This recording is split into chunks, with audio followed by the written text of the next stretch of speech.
Let's face it, everybody needs somebody sometime. It's that whole who are you gonna call when there's something strange in the neighborhood kind of stuff.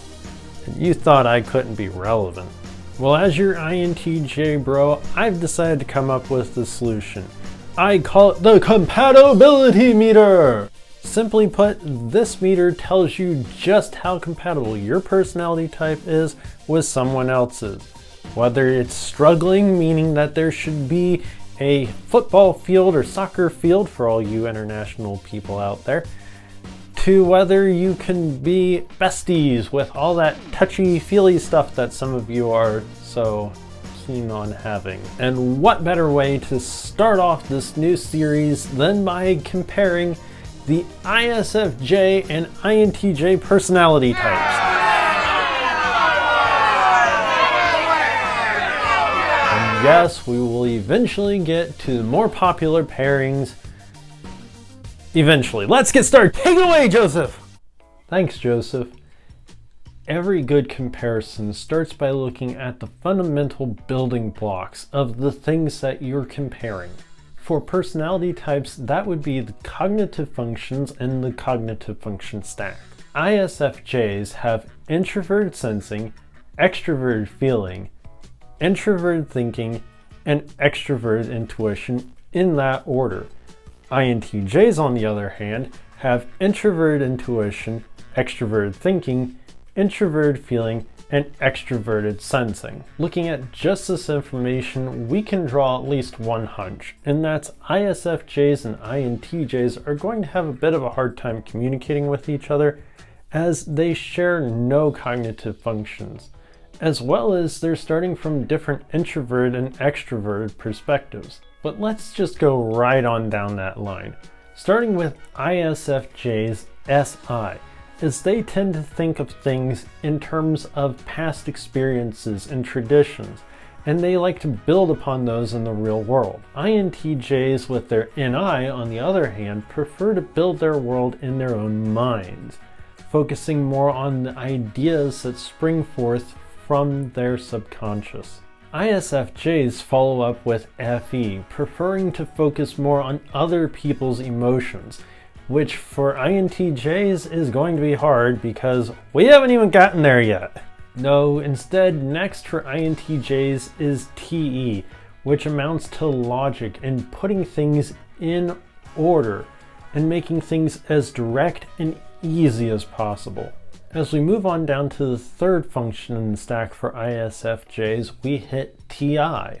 TI prefers to internalize systems and compare and contrast things very specifically. Pausing briefly, ISFJ's TI is actually in agreement with INTJ's TE, even though they will wind up coming to the same solution from different logical perspectives. The position of ISFJ's TI means that they're going to want to, just like INTJs, get to the solution just a little bit faster and a little bit easier. For INTJs, we finally come to the emotional stage with FI. INTJs want to keep their emotions mostly buried inside, much unfortunately to the disservice of ISFJs, who are all about taking care of people and their emotional states and sensing those emotions. This can cause problems as INTJs' internalized feelings can lead to a strong sense of independence that will clash at times with ISFJ's desire to care for them. Finally, we have ISFJ's creativity come into play in the form of extroverted intuition, even though it is the one at the very bottom of the cognitive function stack.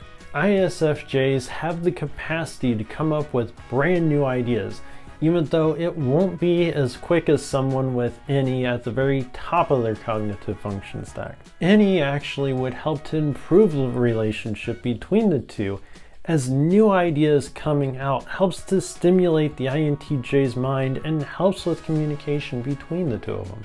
For INTJs, the bottom doesn't get much better because we have SE down there, which means that we're going to have a harder time paying attention to new things in life, such as trends and whatnot, and in general the world around us. This is again not all bad in relation to ISFJs, as they prefer to think of the world in terms of past experiences, as well as they like to take care of others.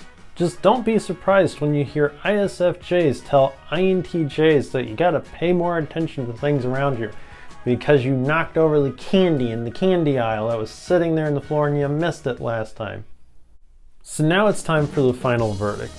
ISFJs and INTJs just start in completely different places with no overlap. Though they can grow together depending on personal ties and how they learn to communicate, there's always going to eventually be some kind of clash of wills. Yes, these things can be learned and overcome, and communication can always be improved.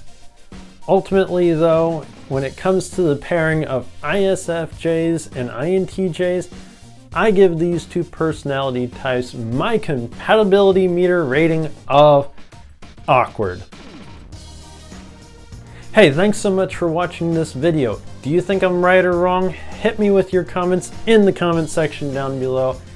As always, don't forget to check out one of my other videos, and don't forget to stay cool and have fun.